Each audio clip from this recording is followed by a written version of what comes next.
آگے کیا جائے تاکہ بعد میں آنے والوں کو زحمت نہ ہو۔ پر محمد والے محمد صلی اللہ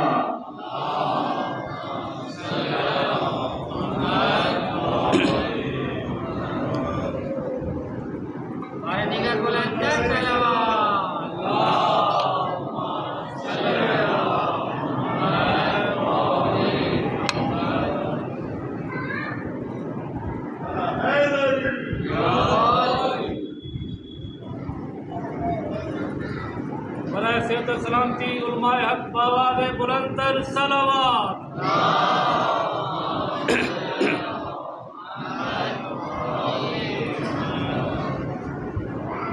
اعوذ باللہ السمیع العلیم من الشیطان اللعین الرجیم،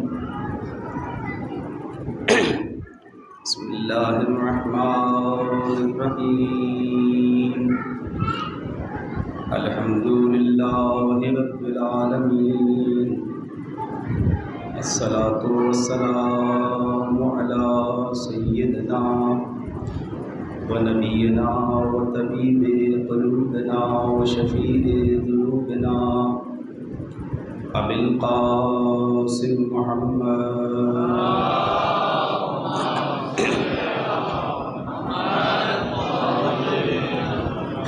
وعلى وليه ووصيه وامينه وخليفته وذريته وباب الحكمة سيد الوصيين امير المؤمنين علي بن ابي طالب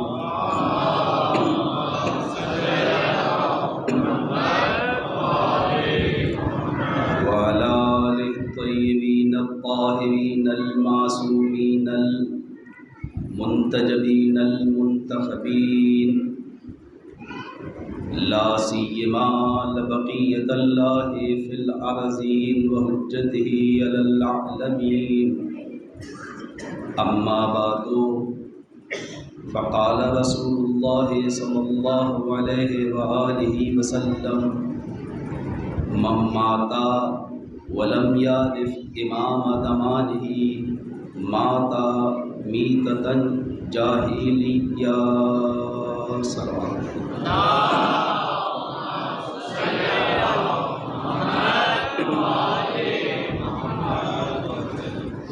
عزیزان محترم اور نہایت ہی واجب الاحترام عزاداران سید الشہداء، جیسا کہ عرض کیا، ہماری گفتگو کا عنوان سنت رسول اور معرفت امام ہے۔ اللہ تعالیٰ نے انسان کو فطری طور پر، فطرت کیا ہے؟ فطرت انسان کی ایک اندرونی آواز اور چاہت کا نام ہے۔ اللہ نے انسان کو فطری طور پر خدا خواہ بنایا۔ وہ ہمیشہ ایک اللہ کی تلاش میں رہا، ہمیشہ اپنے لیے ایک معبود کے انتخاب کی تلاش میں رہا۔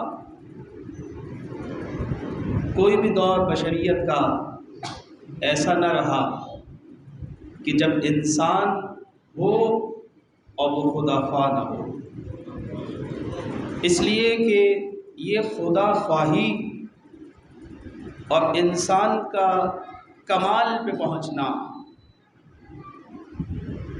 یہ الگ سے تعلیم نہیں تھی کہ پہلے کوئی معلم پیدا ہو، میرے اندر وہ صلاحیت ہو، وہ مجھے تعلیم دے، اس کے بعد میرے اندر کوئی چیز طلب پیدا ہو اور میں اللہ کی تلاش میں جاؤں۔ ایسا ہرگز نہیں تھا، کیونکہ اللہ نے اسے میری فطرت میں رکھا، اور فطرت جب سے میں ہوں میری فطرت ہے۔ انسان کا کوئی دور بھی ایسا نہ رہا کہ وہ ہو اور اس کے ساتھ اس کی فطرت نہ ہو. ہر زمانے میں ہے، ہر جگہ ہے. یہ فطرت میرا ساتھ نہیں چھوڑتی. ایسا نہیں ہے کہ میں چھوٹا تھا تو یہ نہیں تھی، میں بڑا ہوا تو یہ آ گئی، میں بوڑھا ہوا تو یہ پھر چلی گئی. ایسا ہرگز نہیں تھا. انسان پہ کوئی دور ایسا نہیں گزرا کہ جب وہ ہو اور اس کی مدد کے لیے، اس کے تقاضوں کو پورا کرنے کے لیے، اس کی حقیقت کی رہنمائی کے لیے فطرت موجود تھا. ایسا نہیں تھا.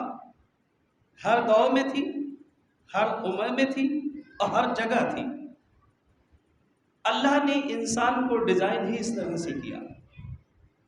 لہذا آپ ہر زمانے میں یہ دیکھیں گے کہ انسان اللہ اور خدا خواہ رہا اور خدا کی تلاش میں رہا.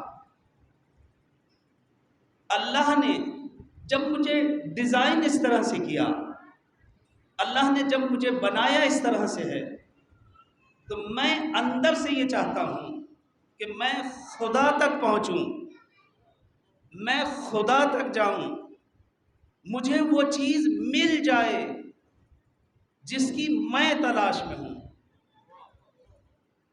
اگر اس نے یہ چیز اور یہ طلب میرے اندر بنائی ہے کہ میں وہاں پہنچوں، میں وہاں جاؤں، تو کیا اس نے کوئی ایسا وسیلہ بنایا کہ جس کے ذریعے سے جاؤں؟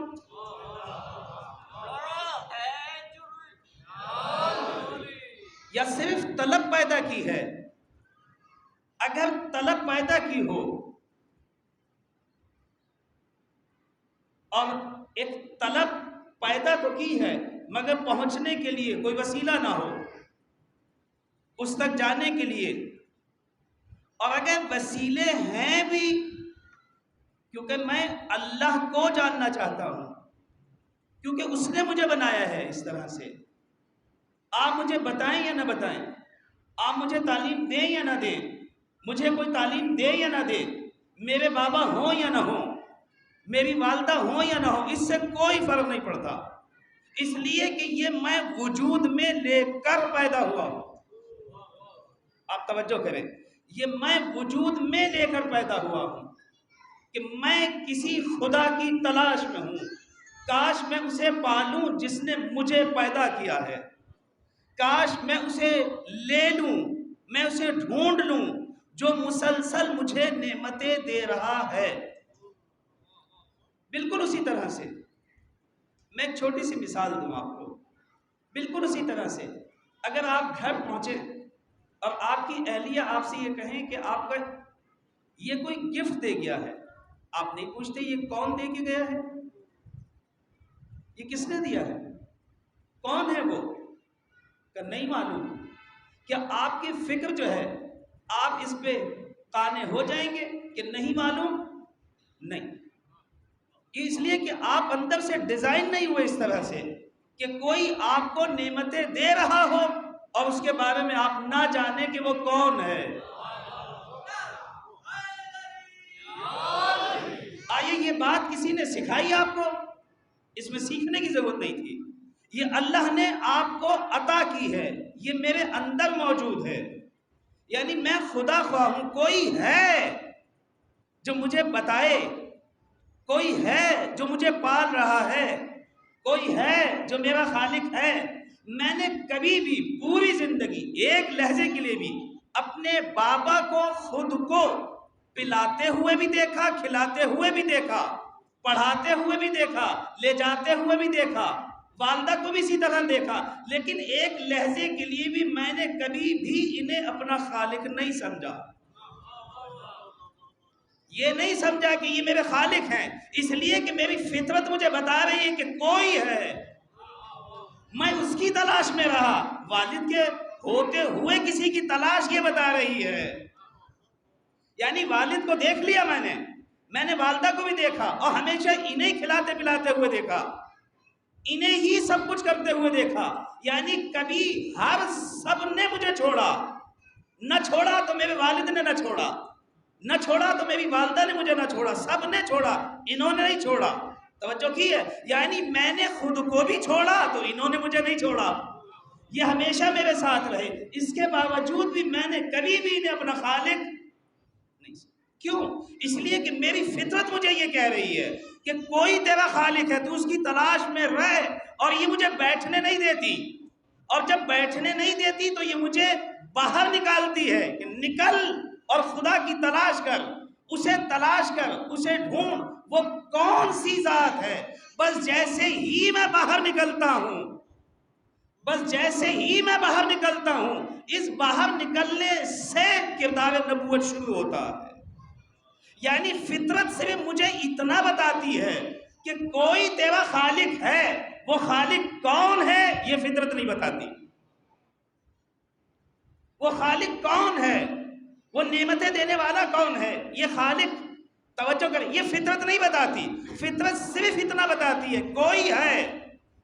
یہ کس کا کام ہے کہ یہ بتائے کہ وہ ہے جو تجھے پال رہا ہے، وہ ہے جس نے تجھے وجود عطا کیا ہے۔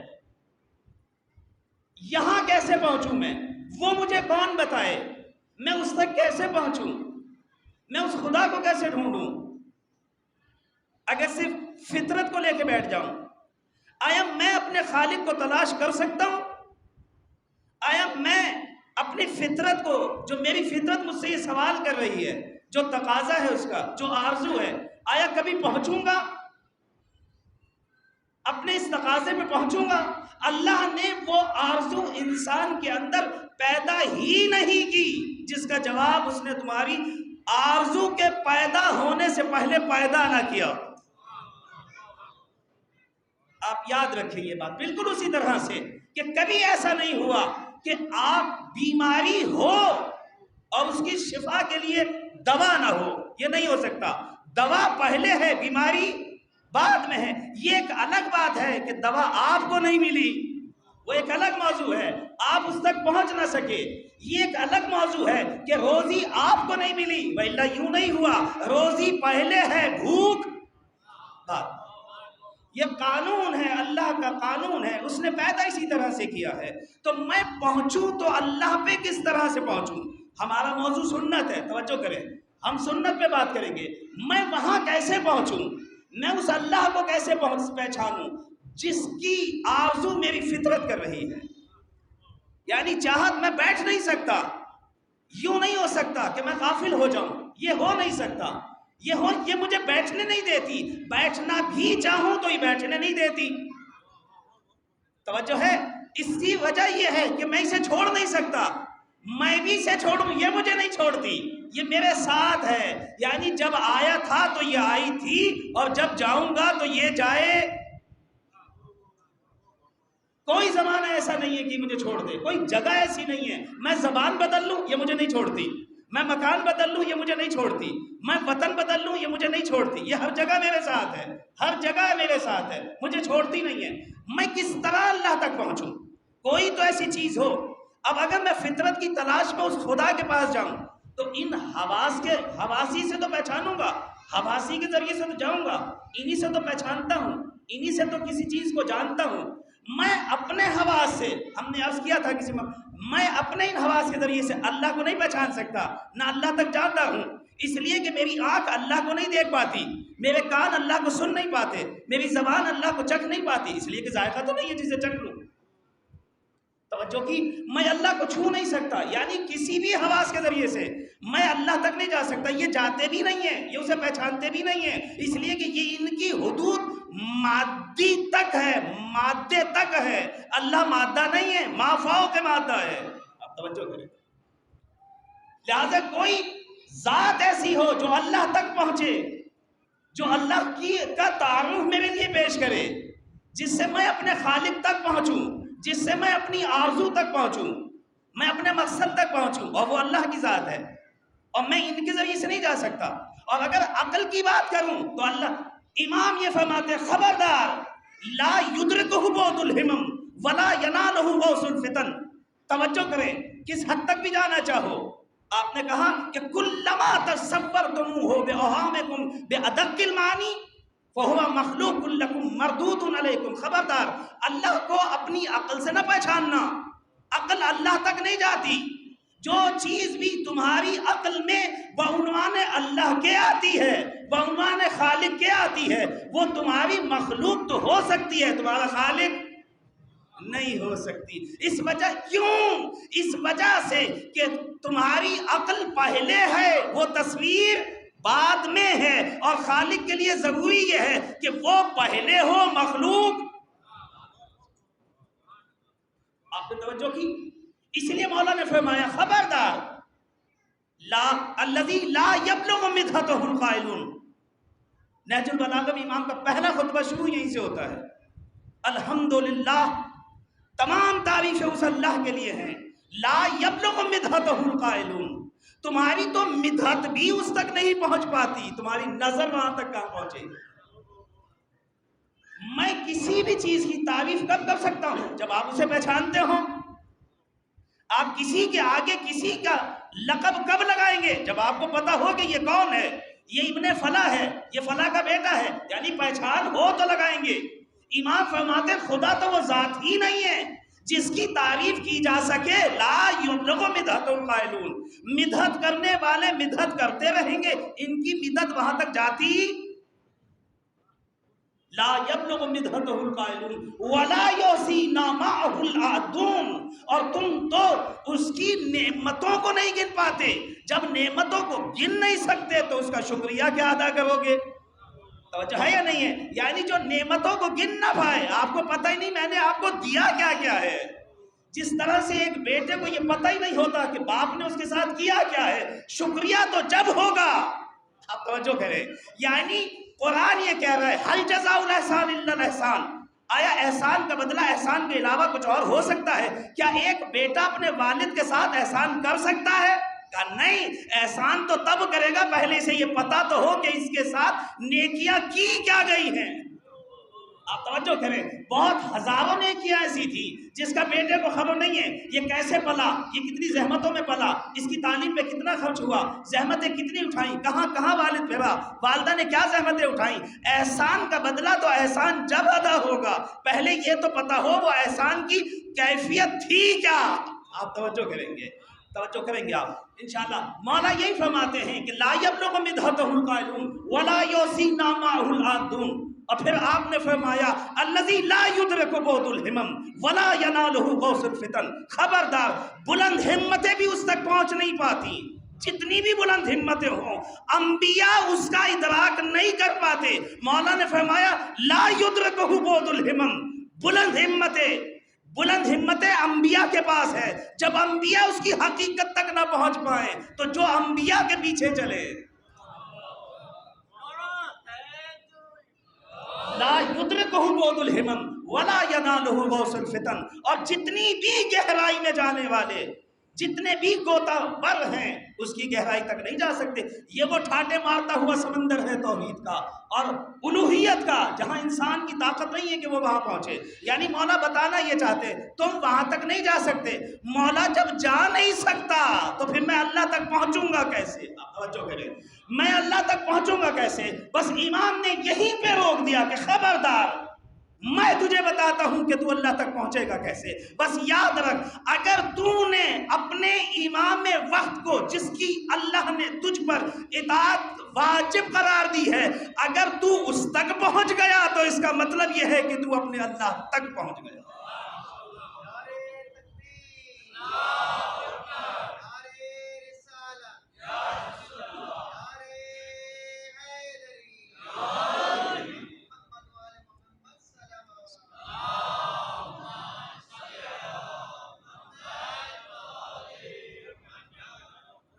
امام کی معرفت سے وہاں پہنچو گے. امام کیسے ملا تمہیں؟ یہ امام کون دیتا ہے لوگوں کو؟ ہم اس پہ بات کریں گے. اللہ نے اپنے تک پہنچنے کے لیے دو چیزوں کو، حواس وہاں نہیں جاتے، عقل وہیں نہیں جاتی، لہٰذا اللہ نے ایک نیا سسٹم ایجاد کیا اور اسی سسٹم کو ہم وحی کہتے ہیں. یہ امام یہ ملتا کہاں سے ہے؟ اللہ نے ایک سسٹم وحی کو ایجاد کیا. ایک ایسی ذات کا انتخاب کیا جو ایک طرف سے وہاں جڑی ہوئی ہو اور دوسری طرف سے یہاں جڑی ہوئی. وسیلہ تو کہتے ہی اسے جو یہاں سے چلے اور وہاں ملا دے. وہاں تک نہیں پہنچ پاتے، اسی لیے اس نے منع کر دیا، خبردار مجھ تک نہیں آنا. وَابْتَغُوا إِلَيْهِ الْوَسِيلَةَ، اگر تمہیں جانا ہے تو وسیلے کے ذریعے سے آؤ. بس فطرت کو وہ وسیلہ تلاش کرنا ہے. آپ توجہ کریں، اگر میں اس وسیلے تک پہنچ گیا تو مجھے خدا مل جائے گا، اور اگر اس وسیلے تک نہ پہنچا، آپ توجہ کریں، اسی لیے مولا جو فرما رہے ہیں وہ یہ فرما رہے ہیں، سنو، مثل اہل بیتی کما صل سفینۃ نوح من رکبہا نجا. آپ توجہ کریں، یعنی پیغمبر کی گفتگو کتنی دقیق تھی. آپ نے یہ نہیں کہا کہ یہ تمہیں، توجہ کریں، یہ تمہاری رہنمائی کریں گے، یہ نہیں بات ہوئی ہے، اور پھر تم نجات پا جاؤ گے، یہ بات نہیں کی. پیغمبر نے کہا من، توجہ کریں، من رکبہا، جو ان سے وابستہ ہو گیا نجات پا گیا. یعنی جسے یہ مل گئے اسے خدا، یعنی آپ کو پریشان ہونے کی ضرورت نہیں ہے، آپ کو صرف ان تک پہنچنا ہے. پھر یہ فکر نہ کرو کہ خدا تک کیسے پہنچوں گا. ان تک پہنچ جاؤ، یہ تمہیں خدا تک، یہ تمہیں خدا تک پہنچا دیں گے. آپ کو ان تک پہنچنا ہے. بالکل اسی طرح سے کہ میں کہوں کہ آپ یہاں تک آ جائیں، پھر میں آپ کو ریسیو کر لوں گا. اہل بیت بھی وہ ہیں، تم ان تک آ جاؤ، پھر یہ تمہیں اللہ تک.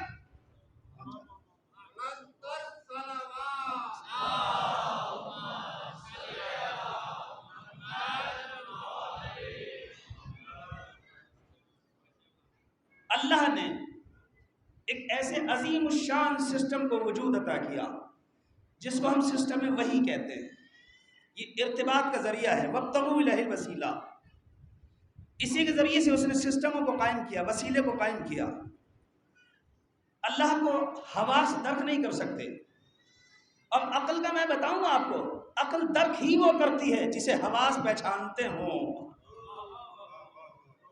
اگر مجھے یہاں پہ یہ لکھا ہوا نہ ملے کہ 2 اور 2، تو عقل پلس تو بعد میں کرے گی نا. پہلے یہ تو پتہ چلے کہ یہاں لکھا کیا ہے. آپ توجہ کی، اس کا مطلب یہ ہے کہ اگر نابینا ہوں تو 2 اور 2 کا نتیجہ 4 نہیں نکال سکتا. نتیجہ وہ نکالتا ہے جس کے پاس آنکھیں موجود. یعنی عقل کا کام کیا ہے؟ میری عقل کا کام یہ ہے، تحلیل کرتی ہے، تجزیہ کرتی ہے. تحلیل اور تجزیہ یعنی نتیجے دیتی ہے، تصویروں کو دیکھتی ہے اور بتاتی ہے. توجہ کریں، آنکھ یہ نہیں بتاتی کہ یہ چھوٹا ہے یا بڑا، یہ آنکھ نہیں بتاتی. آپ کا آنکھ صرف دیکھتی ہے کہ تصویر ہے، بس. آنکھ نہیں بتاتی. اس لیے اگر پاگل ہو تو پاگل نہیں بتا سکتا. پاگل کے پاس آنکھ ہوتی ہے، یہ نہیں بتا سکتا کہ ان میں چھوٹا کون ہے. اس لیے کہ یہ کام آنکھ کا ہے ہی نہیں، یہ کام عقل کا ہے. جس کے پاس عقل نہ ہو اسے یہ تک پتا نہیں چلتا کہ یہ ہاتھ اس کا ہے. آپ توجہ کریں، اسی لیے پاگل اپنا ہاتھ بھی کاٹ لیتا ہے، اپنی زبان بھی کاٹ لیتا ہے، زبان بھی کاٹ لیتا ہے، اپنے آپ کو مار لیتا ہے. اسے یہ تک شنا، کیونکہ جو چیز انسان کو ہلاکت سے بچاتی ہے وہ حواس نہیں ہے، وہ عقل ہے. لیکن عقل تو جب دیتی ہے پہلے تصویر تو آئے.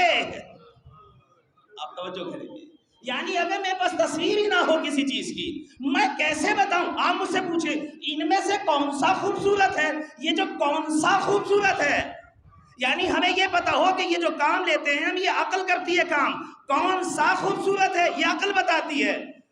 آنکھ کا کام کیا ہے؟ آنکھ کا کام تصویر کھینچنا. کیمرہ کیسے کام کرتا ہے؟ تصویر لیتا ہے، یہ نہیں بتاتا خوبصورت کون سی، یہ آپ بتائیں گے ان میں چھوٹی کون سی ہے، ان میں بڑی کون سی ہے. عقل وہی ہے جو یہ بتاتی ہے خوبصورت کون سی ہے، بدنما کون سی ہے، چھوٹی کون سی ہے، بڑی کون سی ہے. تو جب حواس اللہ کی کوئی تصویر اس عقل کے پاس بھیجتے ہی نہیں، جب آپ نے کوئی تصویر بھیجی ہی نہیں اللہ کی، تو مجھے کیسے پتا چلے گا کہ یہ مجھ سے کتنی دور ہے، کتنا قریب ہے؟ اور جب دور اور قریب کا پتہ نہ چلے تو میں پہنچوں گا کیسے؟ ایک صلوات بھیج دیجئے محمد.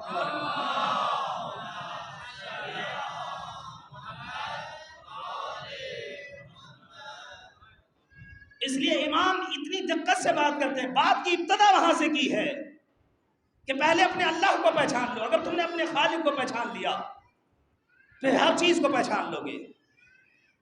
اللہ نے لہٰذا اپنے تک پہنچنے کے لیے اس آواز کے جواب کے لیے، جسے ہم فطرت کہتے ہیں، ایک سسٹم، اور وہ سسٹم میں وہی ہے جس کے ذریعے سے انسان اللہ سے کنیکٹ ہو جاتا ہے.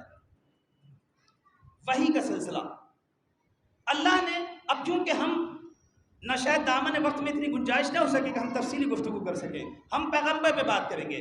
پیغمبر اسلام پہ اللہ نے وحی کی، اور جو قرآن کی صورت میں آپ کے پاس ہے، ایک ذات پیغمبر اور ایک قرآن جو آپ کو اللہ سے ملاتی ہے. یہ قرآن اور یہ، یعنی آپ کو اللہ تک پہنچنے کے لیے ان دو کی ضرورت ہے. اگر یہ دو نہ ہوں آپ اللہ تک پہنچ نہیں سکتے، آپ اللہ تک جا نہیں سکتے. ان دو کا ہونا ضروری ہے. اور پھر بعد میں پیغمبر کے جو آواز دی وہ کہا انی تارک فیکم الثقلین کتاب اللہ و اطرتی یا حبیب ما ان تمسکتم بہما لن تضلوا بعد. یہ جو قرآن ہے اور یہ پیغمبر، ان کی ذات اور یہ قرآن. اب آپ توجہ کریں، آیا ضرورت اس بات کی ہے کہ قرآن تو کافی ہے، قرآن تو ہے نا. قرآن یہ کہتا ہے وَكُلُّ شَيْءٍ أَحْصَيْنَاهُ فِي امام مبین. اور امام مبین کی ایک تفسیر یہ کی گئی ہے کہ قرآن، ایک تفسیر جو کی برادران نے ہمارے، وہ کہا اس سے مراد قرآن ہے، یعنی ہر چیز قرآن میں ہے. لہذا جبھی تو کہا کہ ہمیں کسی اور چیز کی ضرورت، آپ کو کسی چیز کی ضرورت نہیں ہے. اتفاق کی بات ہے، سنی تو کہتے ہی اسے ہیں کہ جسے قرآن کے علاوہ سنت کی ضرورت. آپ نے توجہ کی؟ یعنی یا تو میں اپنا نام رکھ لوں قرآنی یا کتابی، تب تو ایک بات ہے بھائی کتاب کے ماننے والے، یعنی جو میں اپنے آپ کو کہلوا رہا ہوں وہ تو خود اس بات کی دلیل ہے کہ میرے لیے قرآن کافی. آپ نے توجہ کی؟ اس لیے کہ آپ ہی کہہ رہے ہیں قرآن میں ہر چیز ہے. اگر قرآن میں ہر چیز ہے تو آپ اس میں سے خدا لے آئیں. اب توجہ کریں، یعنی یہ کتاب اللہ کی ہے اور یہ رابطہ ہے اللہ کے لیے. ابھی ہم بات کر رہے تھے مجھے خدا تک پہنچنا ہے، یہ قرآن مجھے خدا تک پہنچا دے گا. آیا یہ پہنچا دے گا؟ یہ خود ہی تو کہہ رہا ہے وَلَا رَطْبٍ وَلَا يَابِسٍ إِلَّا فِي كِتَابٍ مُبِينٍ. ہر خشک و تر یہاں موجود ہے، جو بھی چاہتے ہو یہاں موجود ہے. اب قرآن یہ کہہ رہا ہے، خود خدا کے بارے میں قرآن یہ کہتا ہے. کیا کہہ رہا ہے؟ آواز دی وَجَاءَ رَبُّكَ وَالْمَلَكُ صَفًّا صَفًّا. اور لوگوں سنو، تمہارا رب آئے گا قیامت کے دن ملائکہ کے ساتھ صف بصف. اللہ مگر آتا ہے، اللہ مگر جاتا ہے، اللہ کے کوئی جسم ہے؟ یہ آنا جانا کس کے لیے ہے؟ وہ آئے گا، وہ جائے گا، وہ آیا، وہ گیا، اور وہ بھی صف ملائکہ کے ساتھ. وہ جا ربوں کا، یہ قرآن ہے، وہ جا ربوں کا والملک صفًا صفًا.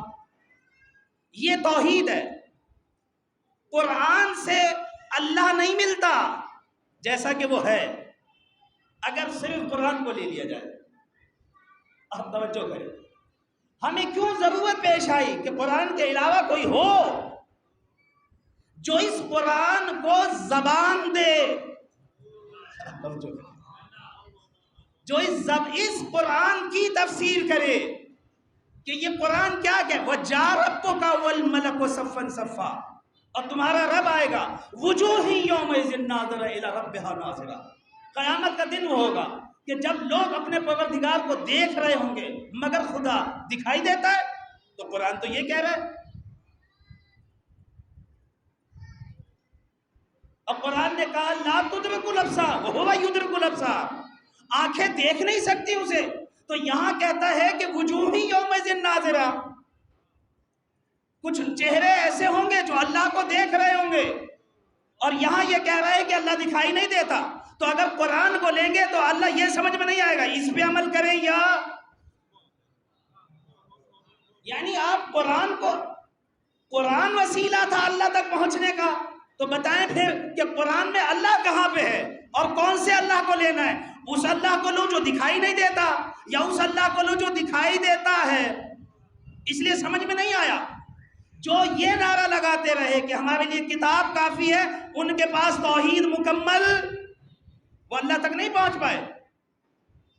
اور اگر بات عدالت کی ہو، توجہ کریں، اللہ نے خود قرآن میں کہا یضل بہ کثیرا ویہدی بہ کثیرا وما یضل بہ کثیرا ویہدی بہ کثیرا۔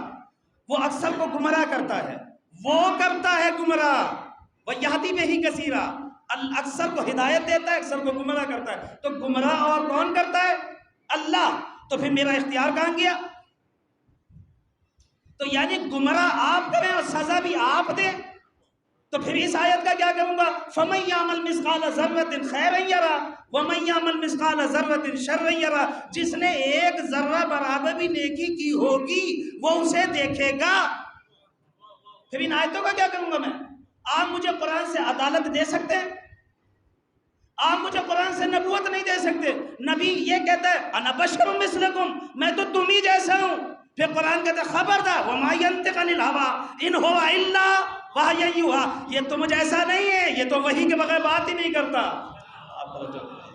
یعنی تمہارے اوپر اتنی وحی ہم نے بھیجی ہیں، تم وحی کے ساتھ نہیں چلتے، یہ وحی کو چھوڑتا نہیں ہے، یہ تم جیسا نہیں ہے۔ توجہ کیا آپ نے؟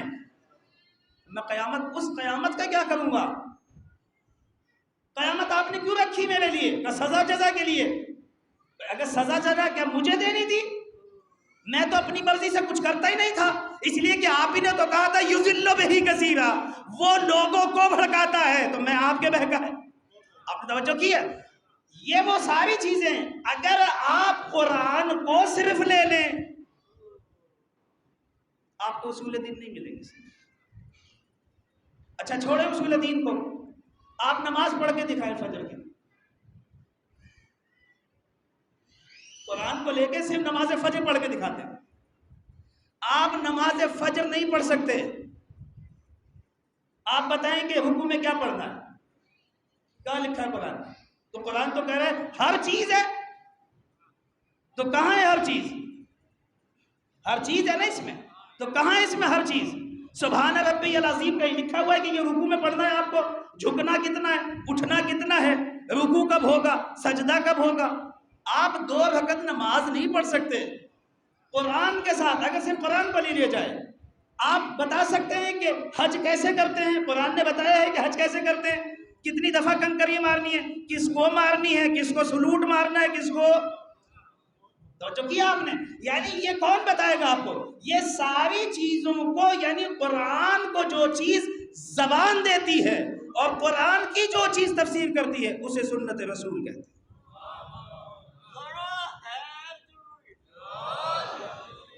سنت یہ ہے، یعنی سنت کی اہمیت کا اندازہ لگائیں۔ اگر سنت نہیں ہے کسی کے پاس، آپ سنت کو نہیں چھوڑ سکتے، آپ سنت کو چھوڑ ہی نہیں سکتے۔ اور یہ بات کلیئر تھی سب کے لیے کہ سنت اتنی اہم چیز ہے، یعنی سنت کے بغیر نہ اصول دین ملتے ہیں نہ فروع دین ملتے ہیں۔ اور یہ سنت ہے کیا؟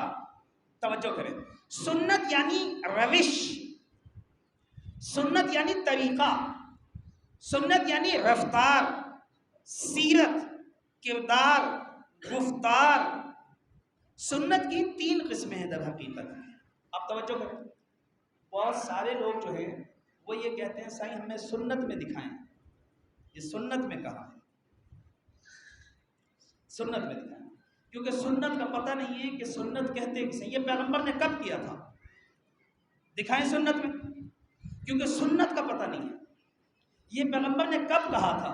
توجہ کریں، سنت صرف حدیث نہیں ہے، اور سنت صرف کردار نہیں ہے، یہ یاد رکھیں۔ پیغمبر نے جو کچھ کہا وہ سنت ہے، یعنی جو کچھ کہا پیغمبر نے، جسے ہم حدیث کہتے ہیں، یہ سنت ہے۔ پیغمبر نے جو کچھ کیا، کبھی پیغمبر کرتے نہیں ہیں، پیغمبر کو موقع نہیں ملا۔ مثال کے طور پہ بہت سارے موارد ایسا ہے، پیغمبر نے کہا کہ اگر یہ وقت ہو تو آپ اتنا صدقہ دیں، تو پیغمبر نے کب دیا؟ توجہ کی آپ نے؟ یہ قربانی کرو، اگر یہ موقع پیغمبر نے کی تو پیغمبر کو موقع نہیں ملا. یا اور یہ بھی کوئی ضروری نہیں ہے کہ پیغمبر، یہ سنت ہے پیغمبر کے لیے، ضروری نہیں ہے کہ پیغمبر کرے، کرنا ضروری نہیں ہے پیغمبر کے لیے. سنت میں اگر کہہ دے تو بھی سنت ہے.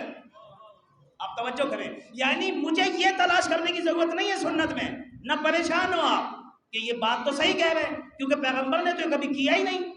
کرنا ضروری نہیں ہوتا سنت میں. سنت میں اگر کہہ دے تو کافی ہے، چاہے پیغمبر نے کیا ہو. بس اسے توجہ رکھنے کی ضرورت ہے کہ سنت کہنا ہے اور سنت کرنا بھی ہے. اور اگر کر لیں اور نہ کہیں، یعنی ضروری نہیں ہے کہ یہ کہیں کہ مثال کے طور پر بہت سارے کام ایسے کیے پیغمبر نے کہ آپ نے کیا وہ کام، توجہ کی، مثلا کسی کے احترام کے لیے کھڑے ہو گئے، کہا نہیں کہ ان کا احترام کرو، بلکہ خود ان کے احترام کے لیے کھڑے ہو گئے. یہ سنت پیغمبر ہے. یعنی اگر کسی کا کے لیے کھڑے ہو رہے تھے تو گویا آپ سب کو یہ بتا رہے تھے کہ اس کا احترام سنت نبی ہے. اور اگر کسی کو اٹھا رہے تھے تو چاہے آپ سے کہیں یا نہ کہیں کہ اسے اٹھا دو، بلکہ اٹھانا یہ سنت نبی ہے کہ آپ بھی اسے اٹھا دیں. توجہ ہے، کیونکہ سنت عمل پیغمبر ہے، کہنا ضروری نہیں ہے کہ آپ یہ دکھائیں کہ کہاں کہا تھا ان کے بارے میں. کہنا ضروری نہیں ہے پیغمبر کا، کیونکہ صرف کہنا سنت نہیں ہے. اگر پیغمبر نے کسی سے کوئی چیز واپس لے لی تو اس کا مطلب ہے کہ یہ شخص اس قابل.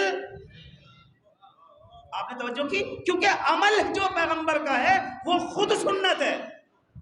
یعنی آپ کو گیا پیغمبر یہ کہہ رہے ہیں کہ یہ شخص اس قابل نہیں ہے، تو تم بھی میرے بعد اس شخص کو اس قابل نہ سمجھنا کہ کوئی چیز اسے دے دو. توجہ کی آپ نے؟ یہ کیونکہ سنتیں ہے. اچھا، بعض دفعہ یہ ہوا پیغمبر نے نہ کہا، پیغمبر نے نہ کیا، نہ کہا نہ کیا، بلکہ میں نے کیا وہ کام. عجیب ہے، یعنی کام میں نے کیا ہے، وہ کام آپ نے کیا ہے وہ، لیکن کیونکہ پیغمبر کے سامنے کیا تھا اور پیغمبر آپ کے عمل کو دیکھ کے خاموش ہو گئے اور رضائیت کا توجہ کریں، اظہار کیا، خاموش ہے، آپ کو منع نہیں کیا، خاموش ہے پیغمبر. یہ پیغمبر کی خاموشی بھی سنت رسول ہے. آپ توجہ کریں، یعنی اگر کہیں پیغمبر خاموش ہو جائیں آپ عمل دیں، عمل پیغمبر کا نہیں ہے بلکہ پیغمبر خاموش آپ کے عمل پہ ہے، یہ بھی سنت ہے. بہت ساری رسومات ایسی ہوتی تھی، مثال کے طور پہ جیسے اس دور کے اندر ملتوں میں بہت ساری رسومات ایسی تھیں، آداب ایسی تھی، تہذیب ایسے تھے، تمدن ایسے تھے، بہت سارے چیزیں ایسی تھی. پیغمبر انہیں دیکھتے تھے، کوئی بات نہیں. تو اس کا مطلب یہ ہے کہ یہ بھی سنت رسول ہے.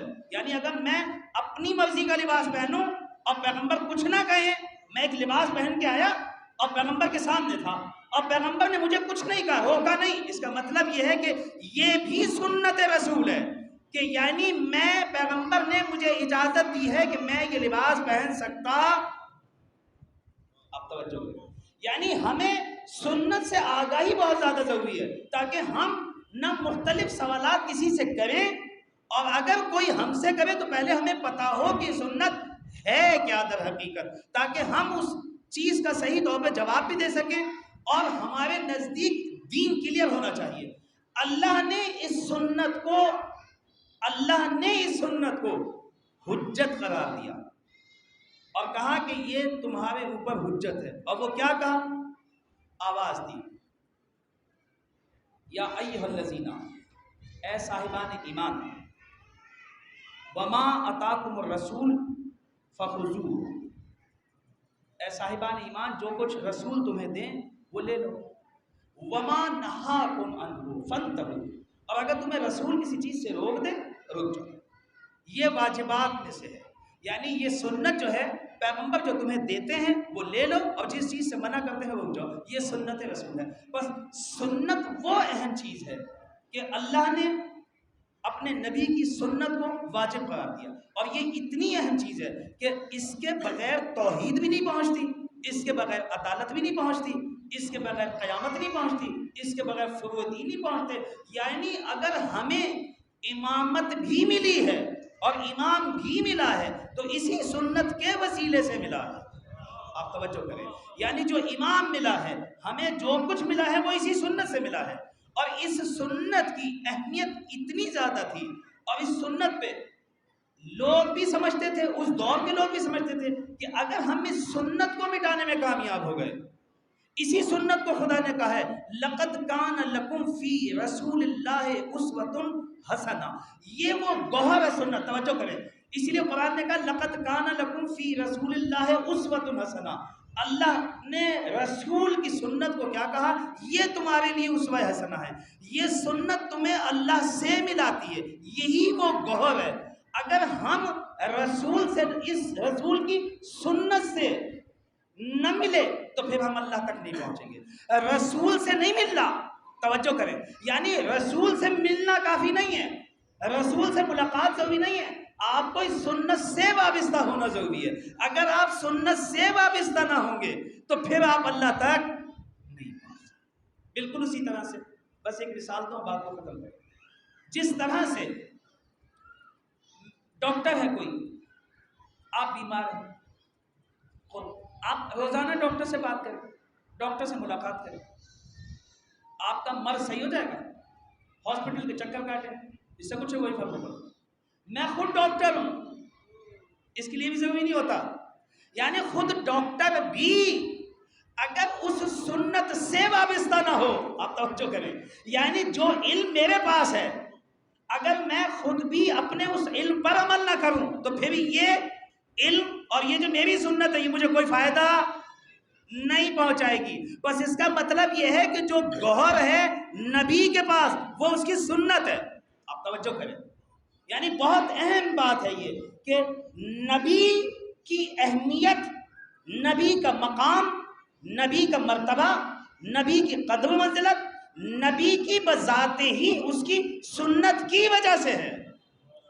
ہمارے یہاں ذات کا مسئلہ نہیں ہے، آپ توجہ کریں، یعنی جو ایک غلطی ہوئی ہے بالکل باریک سی غلطی، وہ یہ ہے کہ میں یہ سمجھا کہ میں اگر نبی سے وابستہ ہو جاؤں، نبی کی ذات سے وابستہ ہو جاؤں، ذات سے وابستہ نہیں ہونا، توجہ کریں، یعنی مجھے ذات سے نہیں ملانا، مجھے ذات میں جو گوہر بنا میں سنت ہے اس سے وابستہ ہونا ہے، آپ توجہ کریں، اور اس کے لیے ضروری نہیں ہے، آپ توجہ کریں، کیونکہ مجھے نبی سے نہیں ملنا تھا، نبی کی سنت سے ملنا تھا، اگر صرف نبی سے ملوں گا تو پھر میں نہیں مل سکوں گا، کیونکہ میں تو اب پیدا ہوا ہوں نبی، توجہ کریں، آپ نے توجہ کی، یعنی پھر وہ میرے نبی نہیں ہیں، اس لیے کہ میرے لیے کچھ نہیں ہے، میں ان سے نہیں مل سکتا، اور قرآن مجھے بار بار یہ کہتا ہے کونوا مع صادقین،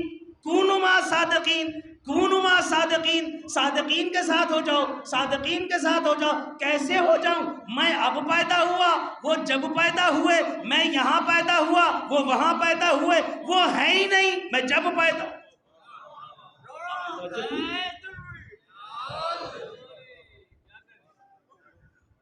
اگر میں اس نقطے کو سمجھنے میں کامیاب ہو گیا تو میں صرف نبی کی نعتوں پہ اکتفا نہیں کروں گا، آپ نے توجہ کی ہے؟ یہ غلطی پہلے والوں سے بھی ہوئی، وہ یہ سمجھے کہ جن کا گھٹنا پیغمبر کے گھٹنے سے ملا ہوا ہوگا صحابی وہ ہوگا، نہیں، صحابی اسے نہیں کہتے جو نبی سے ملے، صحابی اسے کہتے ہیں جو نبوت سے ملے، آپ توجہ کریں، صحابی اسے نہیں کہتے جو نبی سے ملے، صحابی اسے کہتے ہیں جو نبوت سے ملے، پھر وہ جس دور کا بھی ہو، اس کے لیے ضروری نہیں ہے۔ اسی لیے اہل بیت نے اپنا جب حوالہ دیا تو یہ نہیں کہا کہ ہم نبی کے گھرانے والے ہیں، نبی کے گھرانے والے نہیں ہیں، ہم نبوت کے گھرانے والے ہیں، جب تک سلسلہ نبوت جاری رہے گا ہم بھی باقی رہیں۔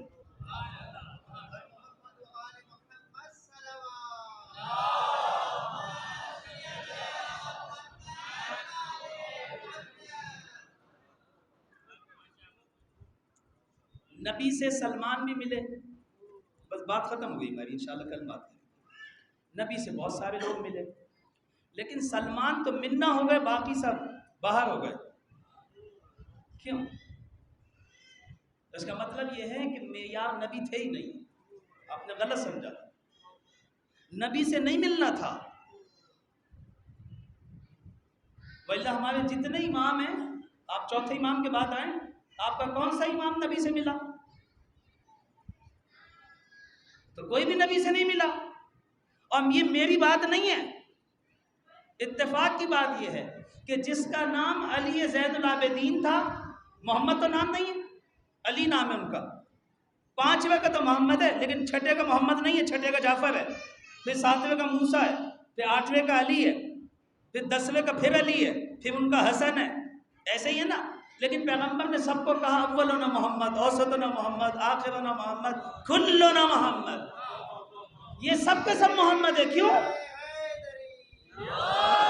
بس اس کا مطلب یہ ہے کہ محمدیت جو ہے وہ محمد سے ملنے میں پیدا نہیں ہوتی، محمدیت سے، نبوت سے ملنے میں پیدا ہوتی. اگر آپ کے پاس، بس یہ میں بھی ہو سکتا، دروازہ سنت اتنا وسیع ہے، یہ وہ سنت کا جو دروازہ اللہ نے ہمارے لیے کھولا ہے. اس کا مطلب یہ ہے کہ میں آج کے دور میں صحابی بن سکتا ہوں. اگر نبی ہوتا تو میں نہیں بن سکتا تھا، نبی دروازہ ہوتا تو میں نہیں بن پاتا. بس وہی بن پاتے جو 11 ہجری تک پیدا ہوئے. آپ نے توجہ کی؟ پھر نہیں بن پاتا میں صحابی. لیکن اللہ نے اس دروازے کو وسیع کر دیا اور باب سنت کو کھول دیا کہ سنت سے وابستہ ہوتے چلے جاؤ، تم بھی صحابی. لہذا اب ان لوگوں کو جو امام حسین کی زیارت میں نہیں جا سکے، ان کو یہ فکر کرنے کی ضرورت نہیں ہے کہ انہوں نے حسین کی زیارت نہیں کی، انہوں نے روزے کی زیارت نہیں کی، وہ کربلائی نہیں ہوئے. کربلائی اس کو نہیں کہتے جو کربلا جائے، جو کربلا میں رہتا ہو. کربلائی اسے کہتے ہیں جس کے دل پر نظریہ کربلا ثبت ہو. ضروری نہیں آپ نے کربلا دیکھی، آپ کربلائی ہیں. کربلا آپ کے سینے پہ ثبت ہونی چاہیے، کربلا میں آپ کا نظریہ ہونا چاہیے. امام مہدی کو مہدوی نام کے لوگ نہیں چاہیے، مہدوی فکر کے لوگ چاہیے، جن کے پاس نظریہ مہدوی ہو، جن کا کردار مہدوی ہو. ایسے لوگوں کی وہ سنت ہے جو وہاں پہنچاتی ہے. کل انشاءاللہ مزید اس پہ بات کریں گے.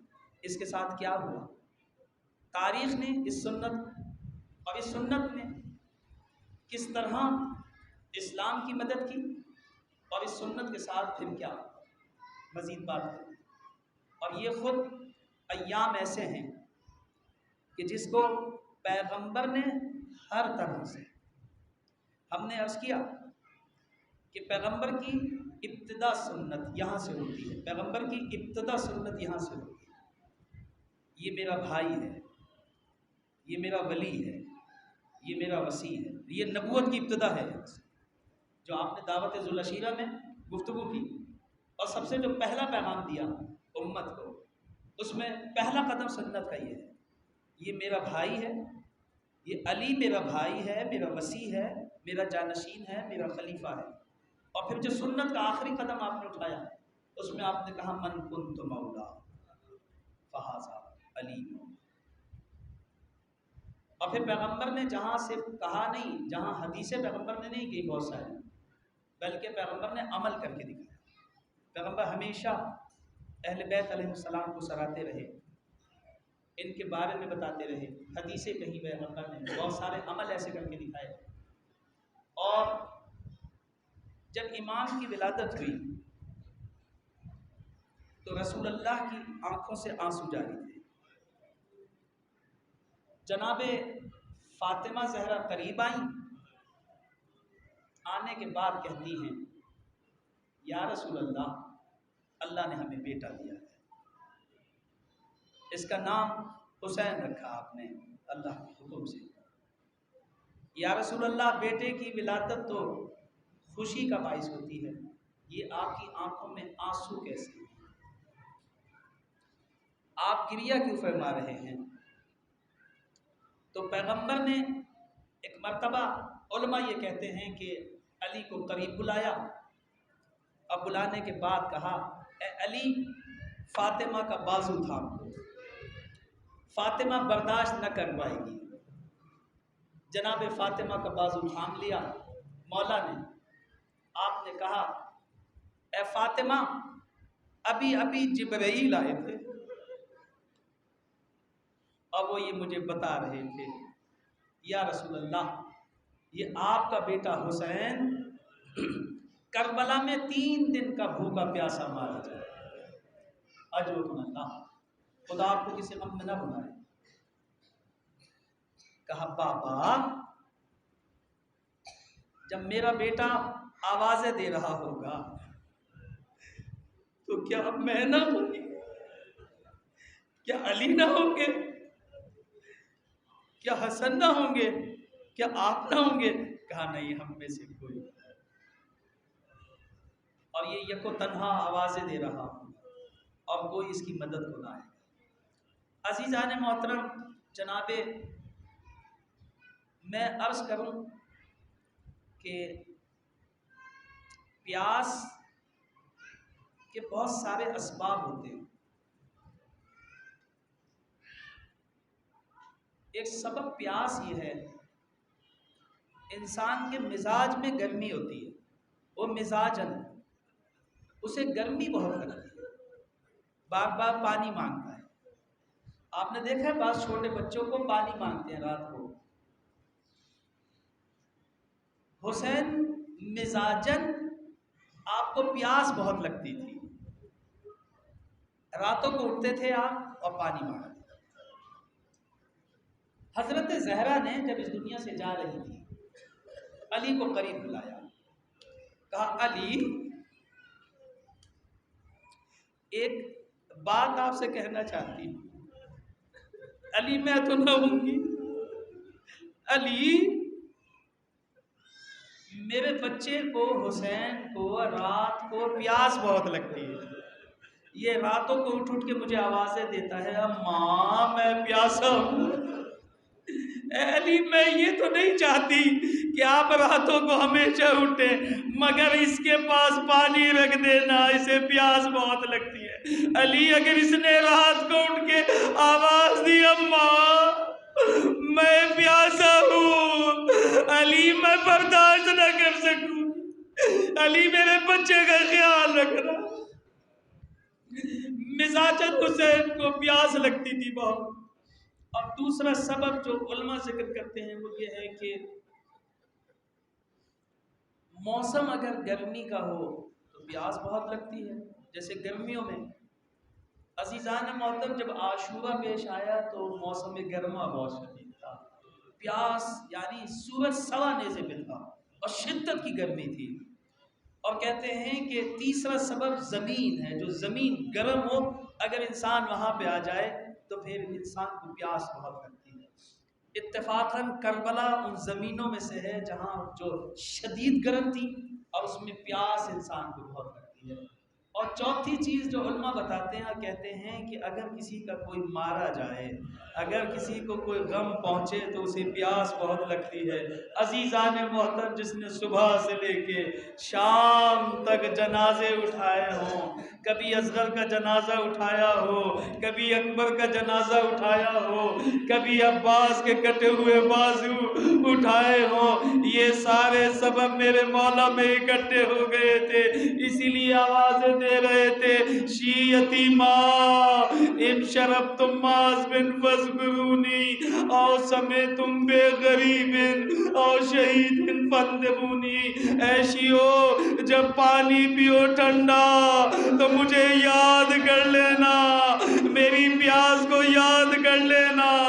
اے کاش ارے تم کربلا میں ہوتے تو دیکھتے میں اپنے شش ماہے کے لیے کس طرح پانی مانگ رہا تھا اور کوئی پانی نہ دیتا تھا۔ اور پھر فرمایا اور سمیتم بے غریب اور شہید فندبونی، اگر سنو کوئی غریب بے وطن مارا گیا اپنے مولا کو یاد کر لینا، ارے تمہارا مولا عالم غربت میں ارے بے وطن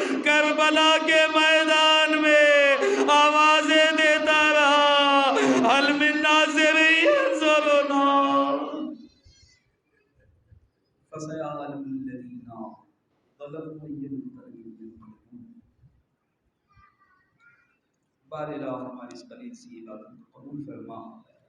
بار الہ جو لوگ یہاں تشریف فرما ہیں ان کی آمد کو، ان کی نشست کو، ان کی سماعتوں کو اپنی بارگاہ میں قبول فرما۔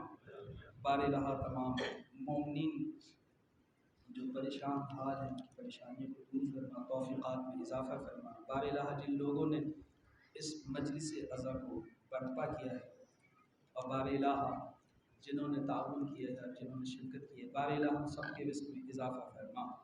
بار الہ تمام مومنین جو بھی حج و زیارت میں متمنی ان کی تمناؤں کو پورا فرما۔ بار الہ جو بے اولاد ہیں انہیں اولاد صالح عطا فرما۔ بار الہ تمام علماء حقہ، مجتہدین عظام خصوصاً آغا سیستانی کی حفاظت فرما۔ رہبر عظیم الشان طول عمر عطا فرما۔ ملک پاکستان کو استحکام عطا فرما۔ پاکستان کے خدمت گزاروں کی توفیقات میں اضافہ فرما۔ بار الہ ہم سب کو امام اصغر کی دولت کریمہ دیکھنا نصیب فرما۔ بار الہ امام اصغر کے ظہور میں تعجیل فرما۔ ایک سورہ فاتحہ کی التماس ہے اسد عباس صاحب جو کہ بانی مجلس ہیں اور جتنے بھی مومنین و مومنات جو یہاں شریک ہوتے رہے ان سب کے، جو بھی اس دنیا سے چلے گئے ان سب کے لیے، اور جو جتنے بھی افراد یہاں موجود ہیں ان سب کے مرحومین کے لیے ثواب